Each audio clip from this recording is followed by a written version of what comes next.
Hey everybody, this is Michael Phoenix Art with Gigs and Rigs, and we are still in the home studio with Not Robots, and I'm here with Mike, the drummer of Not Robots. Not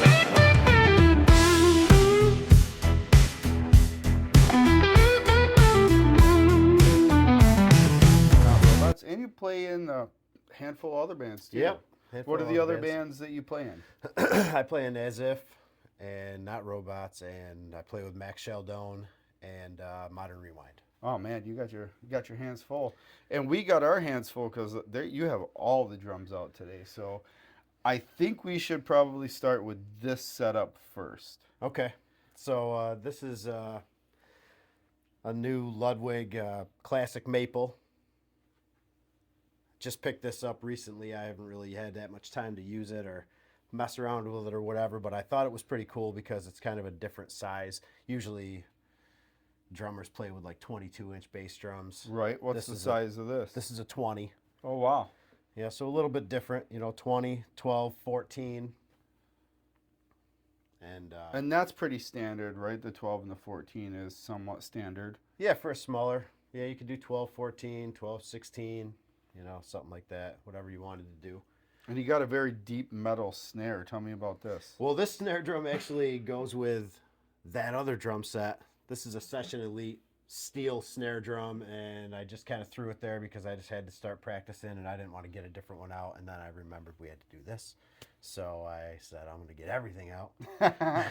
But that's, I don't know, it came with that. It's just a steel snare drum, but I do like the sound of it. It's kind of deep and thuddy. Is that kind of like what you prefer to play with is a steel snare over a wood snare, or do you play both? I play both, Okay. actually. Yeah, So it we'll see depends some on more the of that. situation, really, mostly.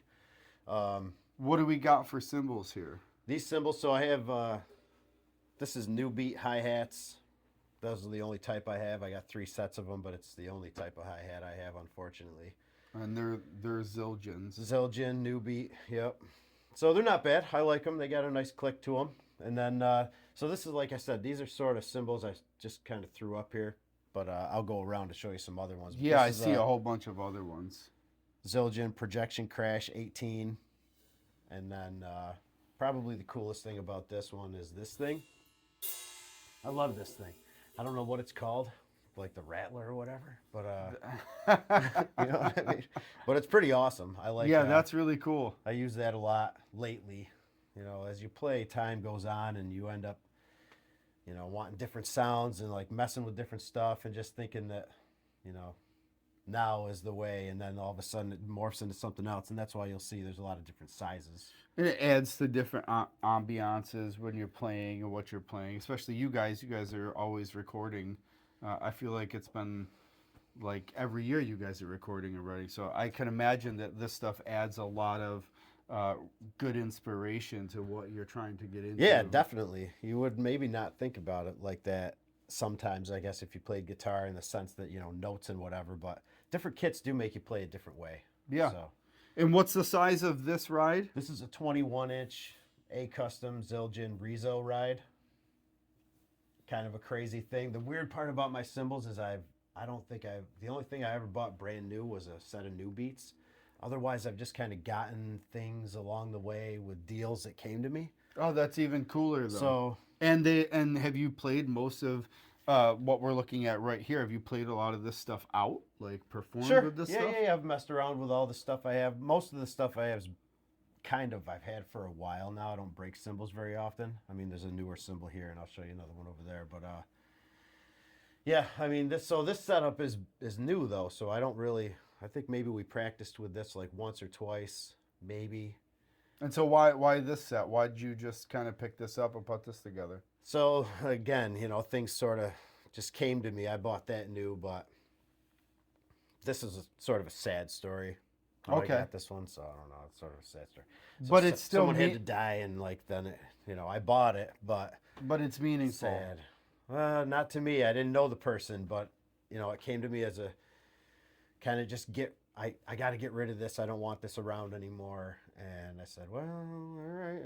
And I sort of You didn't inherited need it. another drum set.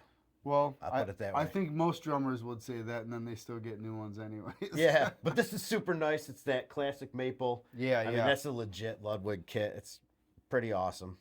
Yeah, Anyway, they got great sound to them. yeah, it does. It does, and I like that it's 20. So I'll end up using this with Max, and I'll use this with Modern Rewind too. Actually, the first day that I picked this up, I hadn't even played it, and I was like, I brought it to the Modern Rewind gig, and I had this. This is a 16-inch bass drum, Yep. right, with this Ludwig breakbeats. Yeah, it looks a lot like the Questlove. It is the Questlove kit. Oh, is it? Yeah. Okay, yeah, yeah. Yeah. Yeah, yeah. This is a great kit, man. Yeah, it's pretty cool. I'll show you this snare in a second. But it's pretty wild how little it is, Yeah. you know. So this is a 10-inch tom, Yep. and then it has a 14-inch floor tom. But yeah, 16-inch bass drum, super punchy. It is, and if you mic it, you would never know. Yeah, that's what they say. But Well, you know, one of my good friends, Tony Montalbano, he played with our band for a long time, and he had this for 3-4 years, gigged, recorded with it. oh, no kidding. It's an incredibly made kit. The first time I saw it, I was like, no. Some of my bandmates don't like it around. And it's No names. it's an odd thing, but like Sorry. I think that if you're a good drummer, this kit is not going to be an inhibition to your sound when you're playing, whether it's live or whether it's on recordings. I've seen it on both, and I think it's a amazing kit, especially for drummers who want to have less to carry or playing smaller venues. Like, Yeah, it is. It is. but it has its downsides. You know, it's little. It's little. So it does kind of make you feel like you're over the top of it and you're kind of hitting on it, you know, but it does have its limitations for sure. That's why I like this, because this is the only 20-inch bass drum. It's somewhere I in the have. middle, right? So yeah. But that's that. And Why did you get this kit? I wanted a little kit to play with Modern Rewind, you know, to be quiet, you know, sort of a bunch of country songs and like, you know, classic rock and things like that. Yep. And it's a bigger band, you know, as you know, maybe More of a footprint. Yep. yeah, it's Yep. like 6 people. So Yep. I bought that to do that, and it was cool. It did. It worked out. It's fun to play. It really is pretty fun to play because it's so little. It feels like a kid's kit, Yeah, it does. you know, but it doesn't really sound like that. it does not. It No. sounds like a full kit. Anytime I've seen someone play these, they sound almost as good as a full kit. I mean, you can't beat like a 20-inch or a 24-inch like kick drum, but like, Yeah. you know, if you really want to get some. Well, I don't have a 24. I have a 20 and a 22. But yeah. Well, I mean, again, like we're still in the 20 range. Like, Yeah, no doubt. You know, this is what is this again? An 18? I think it's a 16. 16. Yeah, I'm So pretty sure like it's a 16. that's super small. Super small. Yeah. So the bass drum, the beater comes off of it so weird because it's so little. Yeah, yeah. Just like a bigger kick. I've never had one, but I know a guy that's got one, right? And he's got a 24-inch kick, or maybe 26. It's massive either way. And he says, just, you know, you got to hit it a lot different. Just feels different than these other ones. Well, totally true. Same thing with my buddy Tony when he was playing it. He would change all his foot pedals because he couldn't find the one that worked the best with it. Finally, he found one. But yeah, I think that's probably one of the biggest complaints I've heard about this kit is that, you know, the kick bounces off in a very strange way. Oh, yeah, it does do that. It's got like a kind of... It almost double hits. You get a double hit sometimes. So Yeah, I had yeah. to really pack it with stuff not to do that sometimes, but then other times it would do that and it wouldn't, and like it was when it was empty. So it's weird. I don't know. It's a weird. That's a very interesting kit. You have to like come off of it. Yeah, you have can't to try you to have bury to the beater. You manually gotta- make sure it yeah. comes off. Yep. Yeah. Absolutely. Pretty cool though. What's up with this Sabian down here? Actually, this Sabian here came with this kit. So I'm going to tell you, this is what happens. Like when you're looking for drum deals and things like this, you end up finding whole, you know, drums are sort of different. A lot of times they come together with other stuff. So, you know, this came with that. I do like it. It's a Sabian. XS medium 20-inch. You know, it's okay. It's all right. It does its job. It's not too loud, not too pingy. It's pretty cool. It is good. This one's really pingy. This Rezo ride, because it's 21-inch and it's Yeah, it's got a thick nice big bell on it big too. bell. It's thick and heavy. A custom crash 17-inch. That's This a nice one I really too. like a lot. That's got a nice bell. This one almost has no bell on it. Yeah, it's super weird. It's sort of quieter. I do like it. Interesting. Yeah, it is interesting. Check this out. 20-inch China. This is pretty. This looks pretty vintage, actually. 20-inch China. This thing's massive. Wowzer. I don't know. I wish it was a lot cooler than that, but anyway. And is this is this just something that kind of came to you in like a hodgepodge of things? So I traded. I had a hand hammered 16-inch China from Sabian, and I traded a guy for this one. for this Zildjian. Yeah. And It's a trash can, man. Total trash can. Gunshot. You know, it does like. do you use this for anything Never. specific? No, I never use it ever anymore. It's just a really cool piece. Yeah, of- I used to. Yeah. Yeah, that's pretty wild. You don't see a lot of that actually. The No. bell is super weirdly formed too. Like that's an interesting shape for the bell. It's awesome. Yeah, it looks almost It's like it's powerful. handmade. I don't know about that, but it's pretty powerful. Yeah, yeah. Yeah. It looks like it's pretty loud. And there's this one. This is a nice cymbal. This 17-inch dark crash thin. I like to use this. I mostly use this with Max because I have to be quiet, and this one is a more quiet cymbal. I don't know if you can really say anything's more quiet, but they Well, yeah, they are have. quieter. You can tell if you pay attention when your drummer's playing if it's ringing out long, if it's got a really high pingy frequency on and like when it tapers off. Like Sure. I can hear that stuff when I'm playing with a Yeah, band. you can tell the difference. I don't have a lot of real nice cymbals, but that is a really nice one, for sure. These other ones are kind of just rock. I mostly play rock music. Absolutely. Mostly, you know, Right. so they're mostly rock cymbals, a custom. Zildjian, that type of stuff. pretty standard for rock Yeah. players. Yep. Yeah. All right. Well, it looks like we got some vintage stuff here too. What's going on? Yeah, with, actually, I'll grab this other. Yeah, let's talk about some snares here. Got a few snare drums here. So, start with this one. This one is a 1967 Ludwig Superphonic. Wow. Yeah, this is a nice snare drum. This one's vintage, I guess. I don't know. How many years is vintage? Yeah, I mean, like when you're talking 1960, we're definitely in the vintage era for sure. Sure. I bought this from some guy in Kentucky. It's in 230 great bucks. shape, man. Yeah. That's in great shape. Yeah, it's pretty awesome. This is one of the most recorded snare drums ever in history. That is just. I'm in awe that that's a 1960. Yeah, well, 1967. So it's still 1967. Maybe your cameraman would like to zoom in on this if I can find it.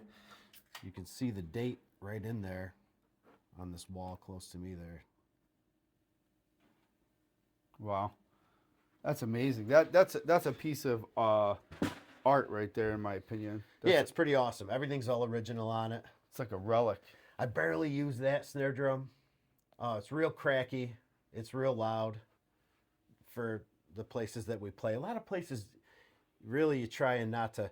When I play with Not Robots, we actually do get places where we can play and play.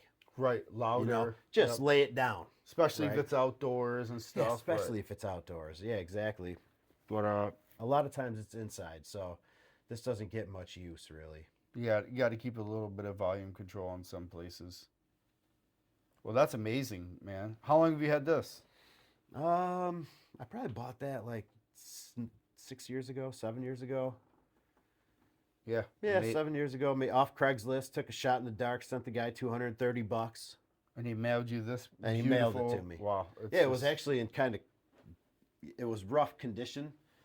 But anybody ever wants to use something to clean their snare drums, check this stuff out. Never dull.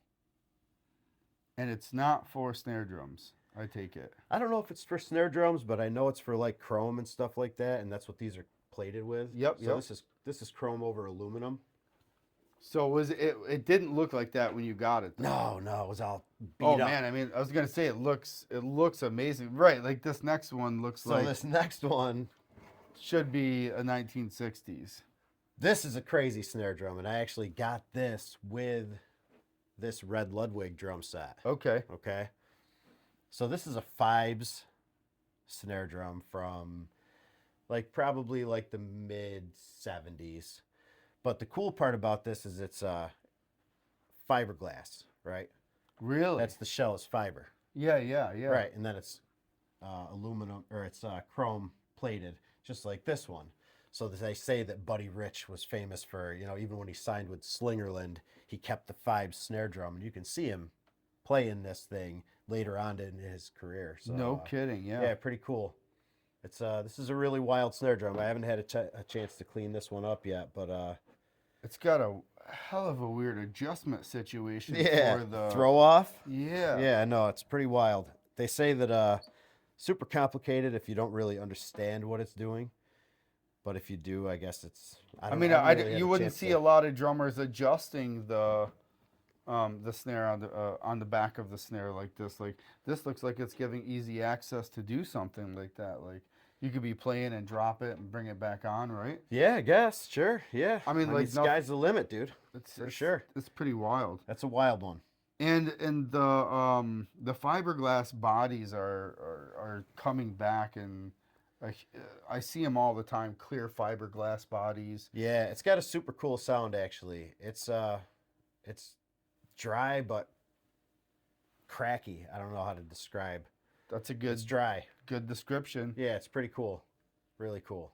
And so this one is kind of like a newer to your collection. You haven't had a chance. Brand new, just got that with this, so I haven't really had a chance to mess with that much. As you see, it's kind of dirty and all that stuff. Cleaning it up and getting it all redone. Now, I hate to say it was a serious find. I hate to put it that way, but this is a very rare snare I mean, drum. yeah, totally.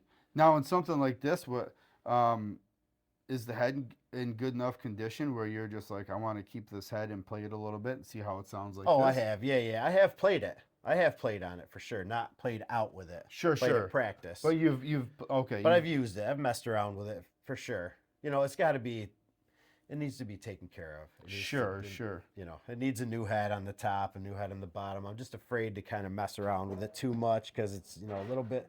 It's pretty old, you know, and it's kind of rusty up in here and stuff. So Yeah, it's a completely different animal than like It is. some of these other snares. that's why I haven't been really wanting to get into it yet. Well, that's amazing, But- man. Then we have this one. I know. Hopefully, this isn't going on too long for you because there's a little bit of a journey. No, left this is here. great. Yeah. But we got this one here, and this one is a 1976 Superphonic 6.5 inch. But because it's got this throw off, yeah, you can see with the blue and olive badge, with the pointed Yep. pointed badge there, that dates it. Because I'm an idiot, I wiped off the stamp inside. So can't show that to you, but yep. You did that while you were cleaning I it was up? cleaning it, Yeah. same idea, wiped the stamp off, and that was that.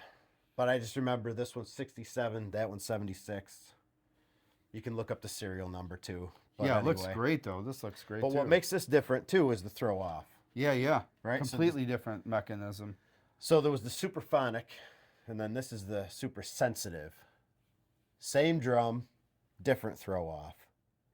Yeah, I mean, there's no cords. It's just connected directly to the metal. The other one actually has like some, looks like it has like some cloth rope that are connected to it or something. Oh, well, that's the old kind of way to, see, this one has it too. That's the old way, like the older snare drums. yeah, had it, yeah. You know. Does that have any change to the sound? Or? Yeah, this actually, so it makes it where when you drop the snare, both sides fall at the same time. Yeah. Instead of like when you drop the snare, you get the one side that drops, Right. right? So these both drop at the same time. And That's pretty amazing. it's supposed to make more contact with the head on the bottom, but whatever. Pretty cool though. And so is this is the polyphonics, are these like Superphonic. or superphonics, are Yep. these like highly sought after? They are. They Yeah. are. For a Apparently drummer, this too, is but- drooling material when they see this kind of stuff. Right, because Bonham played the same drum, but he played the superphonic version, so he had the regular throw off version. Yeah, I mean, so they're iconic, really. Yeah, and again, that's chrome over aluminum. You know, That's beautiful. And this one you cleaned up when you got it already, right? So this one's already been. so this one has a cool story too. This one I got from this dude. Let's see, he signed that drum head over there against the wall next to the Savage Slim Jim box. Joe Jazz. Okay. Joe Jazz. So anyway, I meet this guy Joe Jazz from this other dude, and he's got this snare drum, been playing whatever. Jelly Bean Bandits is who he was with back in the 60s. Right on. Okay? Jelly Bean Bandits. Anyway, he's got this, sells it to me for $100. It's a pretty good score. Pretty good score. Especially for something vintage, like. Yeah, that was really awesome. And that came from the dude that I bought this drum set from. This thing is, looks gorgeous. Pearl Reference Pure kit. That's a 22-inch bass drum. The interesting part about that, not really interesting, but compared to these other ones that I have in here, is it's just a deeper bass drum. Okay, yep. I don't exactly know, 16 maybe it's deep, but yeah, that's a big, heavy. That's a puncher right there, yeah. Yeah, it's got walnut in it, and that's. Is that what the wood is? It's all walnut? I don't know if it's all walnut. I think it's walnut and maple. So it's a combo. It's a combo. This whole reference kit is combo. That's what they. So the wrap is a little bit of walnut and a little bit of maple somehow wrapped together in this. Yeah, it's layers. Yep, layers of wood. So like walnut all on the inside and maple on the outside. Yeah, Yep. yeah. And then, but as they go lower, this one has birch in it Oh, nice. and no walnut. It's only got birch and maple. The 12-inch tom is all maple, and then the floor tom is maple and. Walnut. Oh no, it's not. It's not walnut. It's mahogany. Oh, mahogany. Yeah. Well, still, that's like a multi-wrap.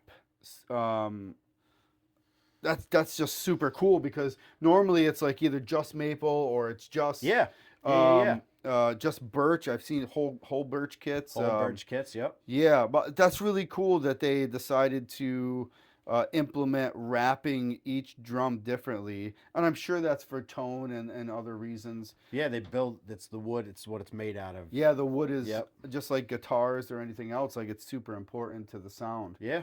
Yeah, that's interesting. I don't think I've ever seen a set where it's had different layered wrapped drums for the different drums, whether it's the bass or the tom. Or Right. So they get mahogany when they go bigger for that deeper sound. Supposedly, and then they go more birch when they get smaller. to get some of that lighter sound. The higher end. Yep. Yep. Higher end tone. That's awesome. Yep. And then the last kit.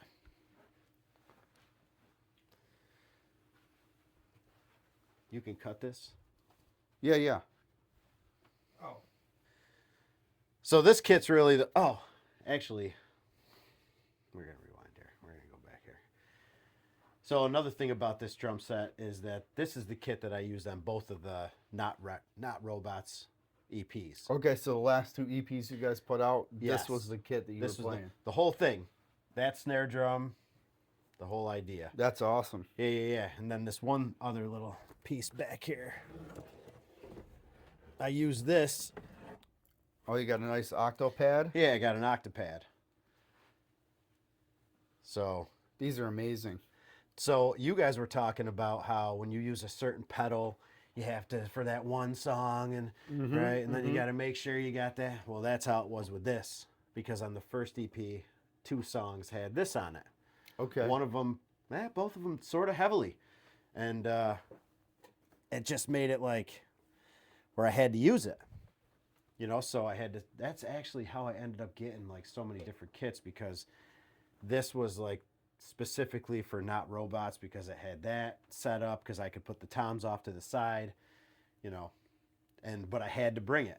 The funny thing is, we get done recording, everything's all said and done, and I was messing around with it one day and I just deleted Oh, everything. Like I had taken the patch and adjusted it to some degree, Sure, right? sure. Nothing crazy, but some degree. Enough to Enough just to where lose it's it all. gone.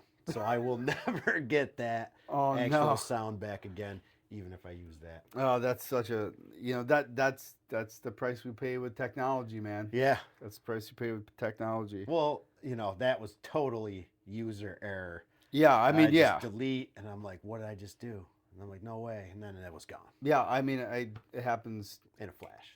to us all the time. Whether it's sometimes it even happens in the studio. You accidentally delete something that you just spent like 50 takes on, and you're just like, oh, I hit the delete button. No, I wouldn't know anything about that. So anyway, this is the last kit I'm going to show you. This one's really the workhorse for me lately. It's the first kit I ever. Oh no, it's the second kit I got, but the first nice kit I got it in like 1998 or something like that. I got it from Mark Klossner down at Big Apple. Oh yeah, yeah. Mark's a Used to- great guy. Yep. Yeah, Mark's a Used great to be guy. with Joel's Steakhouse. Yep. But anyway, so I got this from him and kept it, kind of put it away, and I got a green kit downstairs I didn't bring out. That's a Catalina Ash. I used that for a little while, and then this, and if it had some other whatever. I pulled this back out, and man, it's just like, this is probably my favorite drum set, really, Wow. because it doesn't have that deep bass drum like I told you about with that. The wood is lighter, so it's just lighter. It's still a 22. It's a 22 inch. Yeah. It's still a 22. What's the wrap in it then?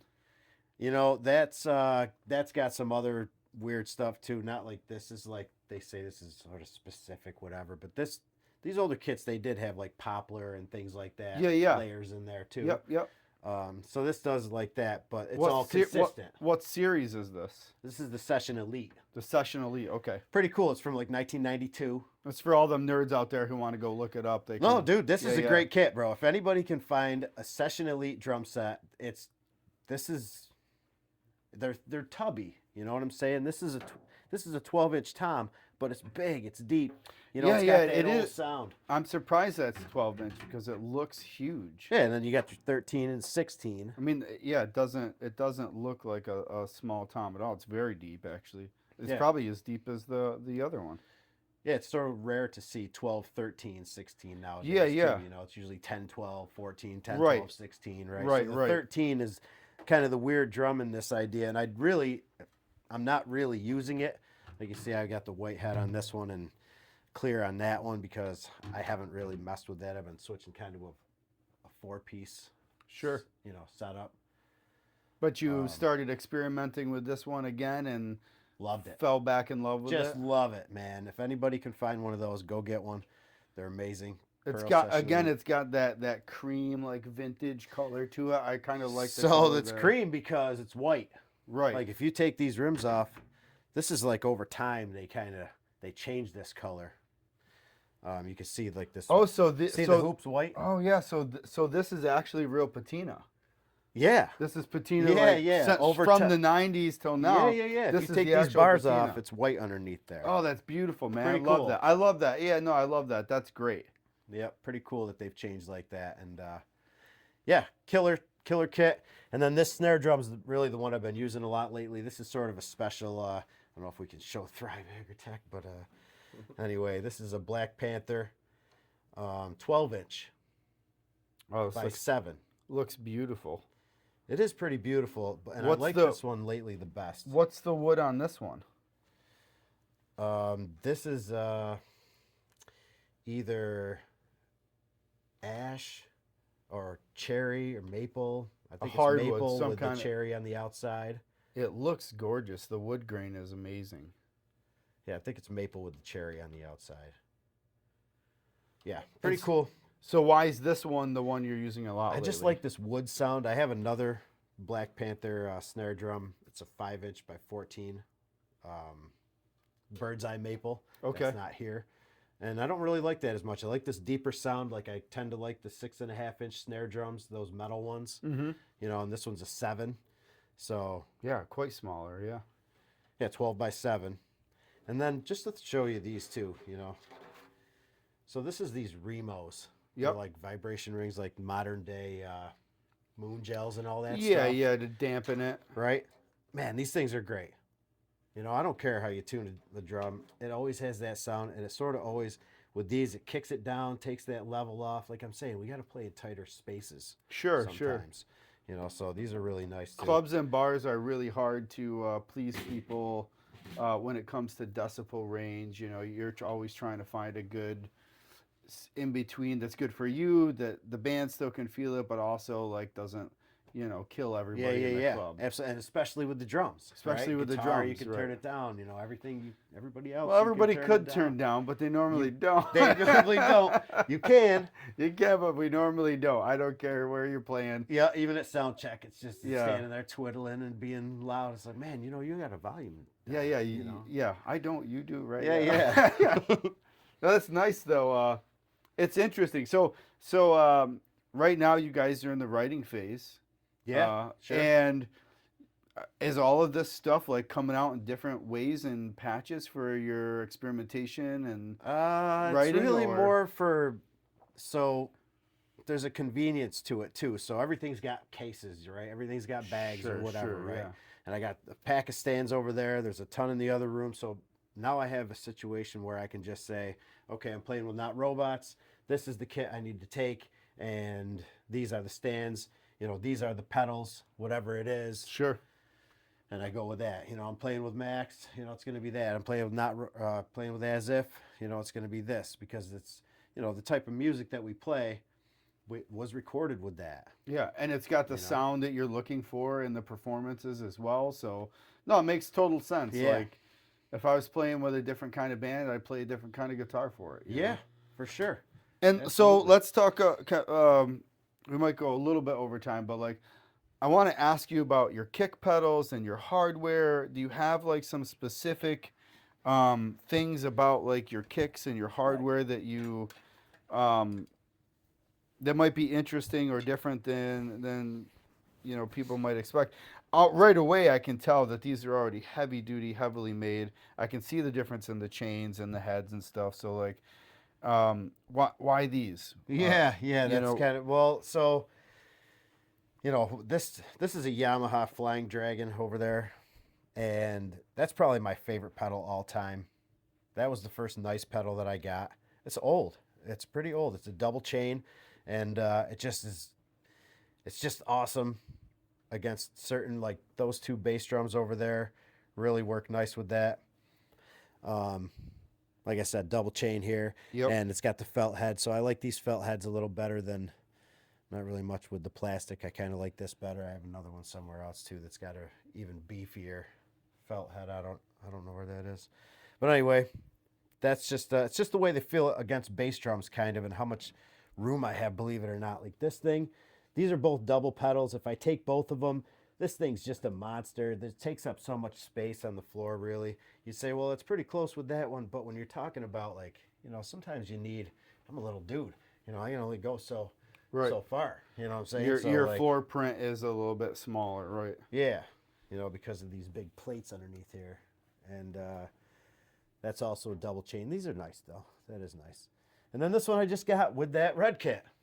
You know, everything comes back to that red kit tonight for some reason. It's a very interesting pedal, man. Like, what's up with this one? Do you know do you know much I have about used it? it, and I used it out. So the bad part about this thing, I'm going to tell you first. Again, I haven't cleaned this up since it was in that shed.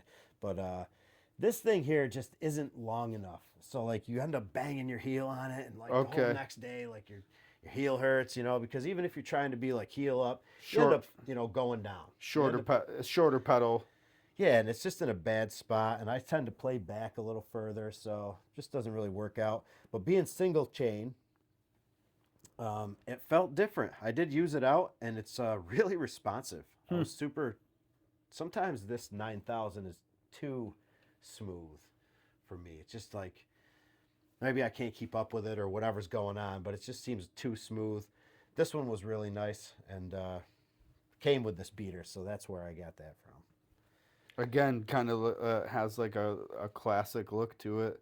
Single chain, all metal, just classic kick pedal. Yeah. Yeah, feels that way too. You know, Do you know what model this one is? I don't. Nope, no idea. But it came with a hi-hat stand that's just, same idea. It's got those orange things on it like that. Right on. I'm sure we'll figure it out, or somebody in the comments will be like, oh, I know exactly what that is. So Yeah, that's really cool. not a high-end pedal, not by any stretch. If you're talking about, value-wise, they definitely go, like this, like lowest, middle, and then most expensive. But if it's up to me, I like this one right here. I like the single chain ones too. Chingle Stain? Is that what I was Chingle about to Sane, say? yeah. Chingle Chingle Sane. Stain. Sane. Is that 'cause We're it's Christmas? Chingle Stain. we're Chingle Stain. we're all little Chingle Yeah, Sane I here. like that. It's interesting though, because like a lot of the greatest drummers, they stick to that single chain, and I don't know the name of the drummer to the Rolling Stones off the top of my head, Sure. but there was two things that he started with and he played with until he died, and that was, it wasn't a chain pedal, but it was a single, and I think it was rope at Yeah, the time or maybe something. Uh, From the 1959, it was his first kick, and he played with one of those old flat hard seats, and he never got a new one. It was like people who Charlie Watts. Charlie Watts, yes. It was like people who love like watching the New York Yankees. They wear their lucky baseball cap. Sure. Those were his lucky pieces that Sure. he played. It didn't matter. The sets weren't too big. He could buy a brand new set, but it was always that pedal and that throne. Those were his staples. And so I find those things super fascinating. And you seem to have a lot of really good stories with some of these kits, and I think that's fascinating. Oh yeah, like- man. There's a lot of stories with a lot of these kits. For sure. Yeah. Well, Mike, dude, appreciate it, man. Really No doubt, appreciate it. Check out Mike and Not Robots and all the other bands he plays in, and you'll get to see some of these wild sets. And as always, stay tuned and stay dialed in.